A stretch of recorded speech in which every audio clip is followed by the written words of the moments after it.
here we are before the install, and just for purposes of proof, I know I did the sound test and everything before.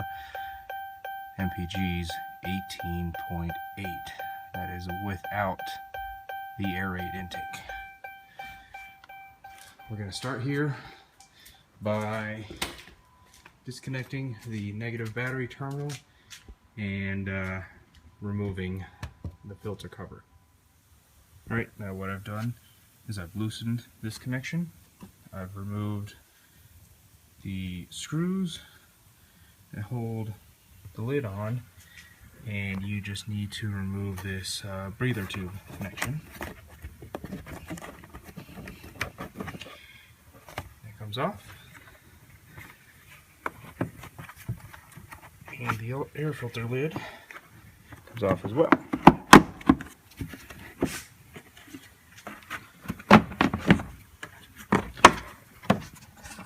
And there you have the air filter filled on, which is nice and dirty.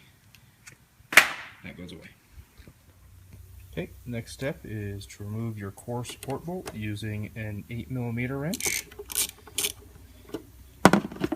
And removing this,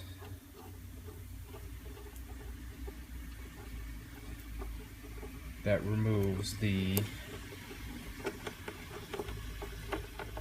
screw that is holding the lower portion of the airbox in.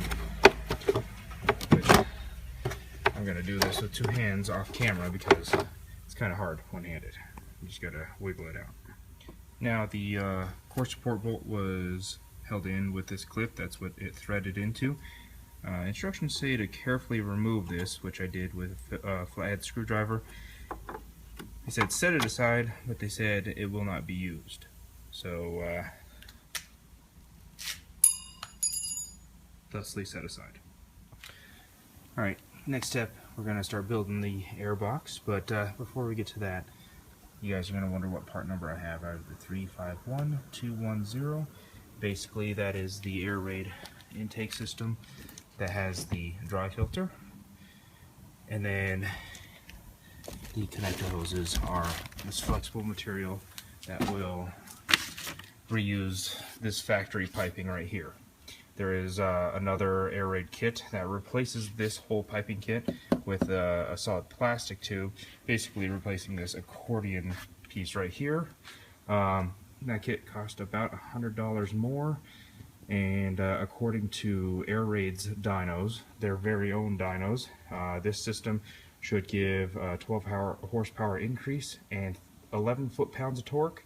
The other system that replaces this piece still gives 12 horsepower increase, but a 14 foot-pound of torque increase. So that's a difference of 3 foot-pounds of torque for an extra $100.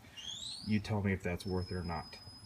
And I didn't go with K&N because K&N system didn't take into account that the 2014 charger changed these lines here. The old system used to come out this way from here. These lines now come out this way, and these aluminum air conditioning lines, their comment was just bend them out of the way so their system fits. I'm sorry, I'm not going to bend my AC lines on my 2014 charger, so if you're too lazy to redesign it to fit this car, I don't need your products. So that is why I made the decision to go with Airaid. I got this system for a little over $200. So just shop around out there and you'll find it. But let me unpack some pieces and I will start building that airbox. Alrighty, there are your screws with the washers, locking nuts, and that box should look something like that. Okay, next step is to install the air filter adapter, thusly, using 3 screws there. Alright, do have a complaint. Some genius over at Airaid decided to say, let's use a 5 32 Allen wrench head instead of like a Phillips head screwdriver to find out how many tools we can get these guys to pull out to assemble these boxes. But whatever, those go on pretty securely. These screws are a little weak, so be careful if you're going to really tweak them down.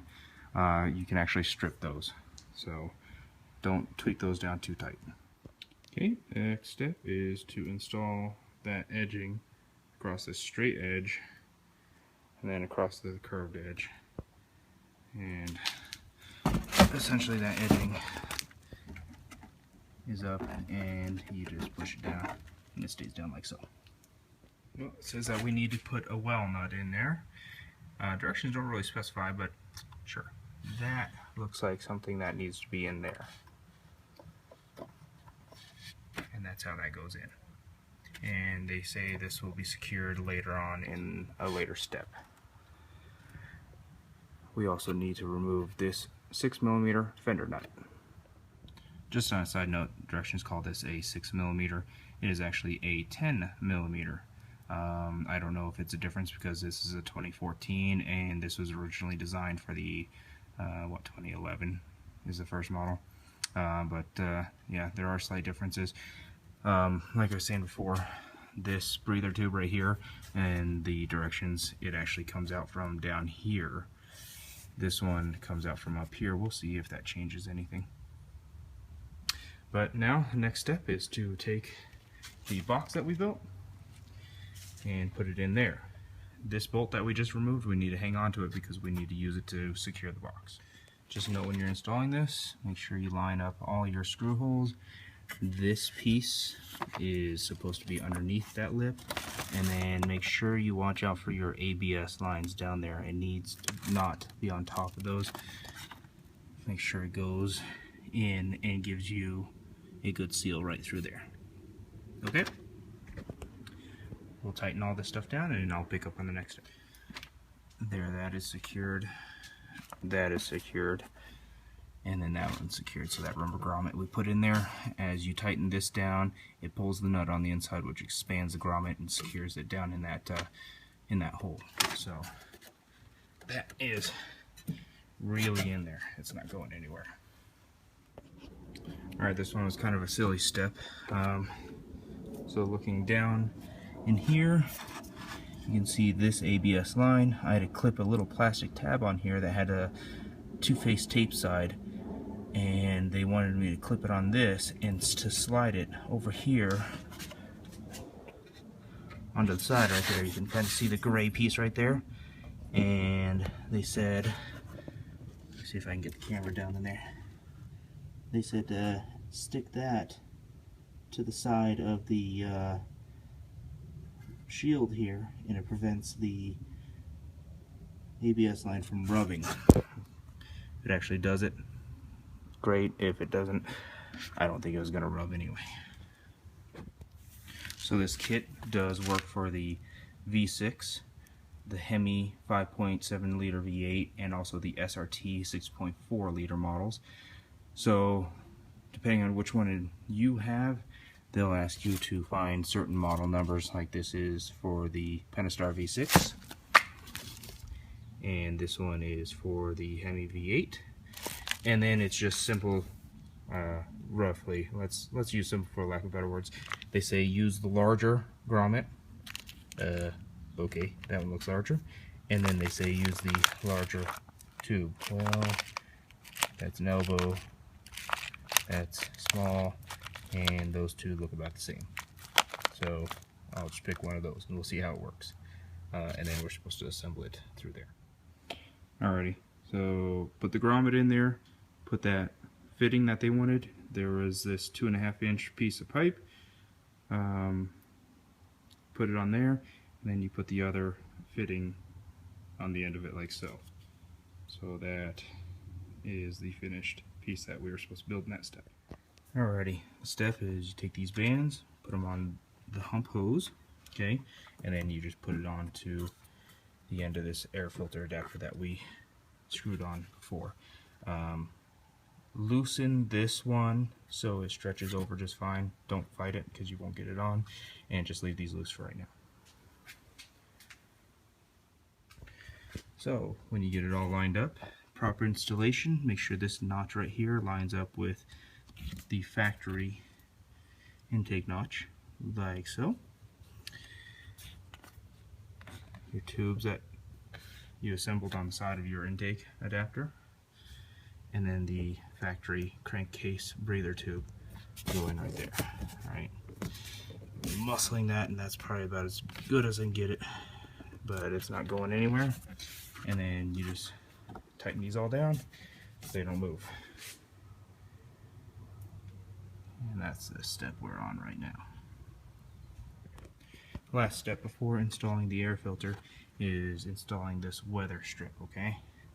There is a contour to it. Make sure it contours away from the air filter, so out. I found it easier to start on this end here and work your way around, because this bend right here was real hard to get on otherwise. This is where you double check your work, make sure that's in there, double check tightness, make sure nothing's going to move on you. Install your air filter, make sure you clamp that down tight, make sure it clears the hood before you just slam it down. Okay, make sure you install your air filter and that it is flush all the way around. Tighten it, and there you are. This is a dry filter system. It requires no oil. You can clean this filter using some Simple Green or 409. Basically spray it on the outside, rinse off with a garden hose from the inside. Don't use high pressure washer or don't use high pressure air. I'm just gonna double check my clearances, reconnect my negative battery terminal, and we'll take this out for a spin.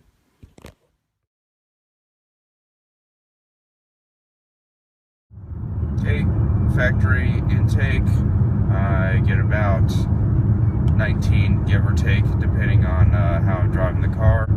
So wide open throttle.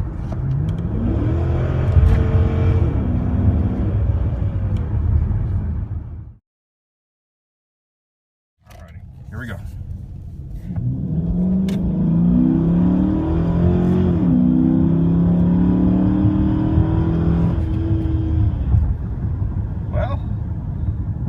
Really throaty, gives it a nice little growl, a lot of roar from the engine up front from that intake. Horsepower wise, my calibrated butt dyno says that we did gain some horsepower. Those of you that can't take sarcasm, my butt dyno means absolutely nothing. It just means that in my head I feel like there was an increase of power.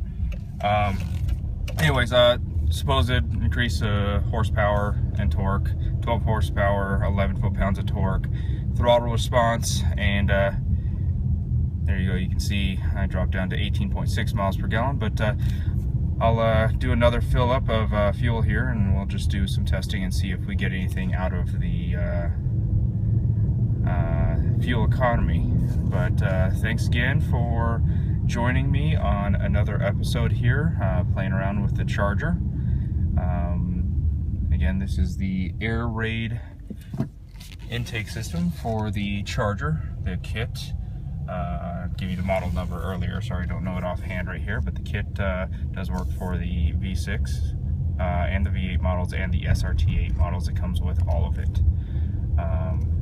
Thanks for watching. Please like and subscribe, guys.